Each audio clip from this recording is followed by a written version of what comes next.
Hello everyone.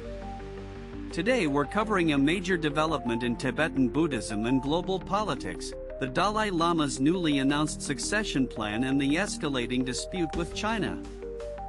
The Dalai Lama, turning 90 this week, confirmed he will have a successor and outlined the process for selecting the next spiritual leader.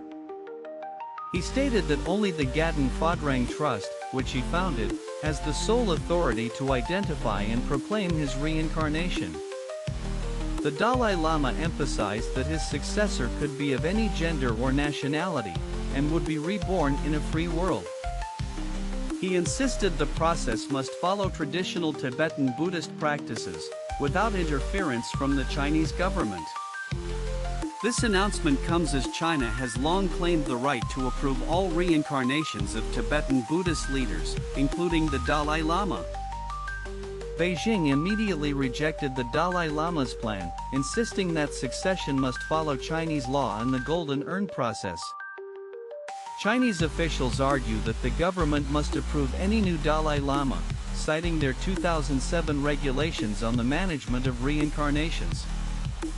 Tibetan leaders in exile and many experts say a Dalai Lama chosen by China would lack legitimacy among Tibetans and globally. The Dalai Lama's move is seen as an effort to prevent Beijing from installing its own state-backed successor after his death. Analysts warn this dispute could increase tensions between China and the West, and even spark unrest among Tibetans inside and outside China. Amnesty International and other rights groups have called on China to end interference in Tibetan religious practices and respect freedom of belief. The Dalai Lama's succession is not just a religious matter, it's deeply political, impacting relations between China, India, and Western countries. China has a history of forcibly disappearing Tibetan Buddhist figures, such as the Panchen Lama recognized by the Dalai Lama in 1995. Tibetans in exile and their supporters say only a successor chosen by the Tibetan community and Buddhist leaders will be accepted. Despite decades of Chinese efforts, the Dalai Lama remains a powerful symbol of Tibetan identity and resistance to Beijing's rule. China is expected to push ahead with its own selection process, but most Tibetans and the global Buddhist community are unlikely to recognize it.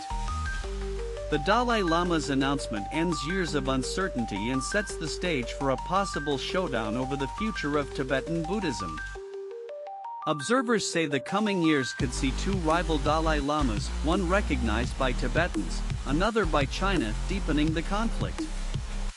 This situation poses reputational risks for Western companies in China and could further strain Beijing's relations with India and the West. Thank you for watching. Don't forget to like, subscribe, and share your thoughts on this historic moment for Tibet and global religious freedom.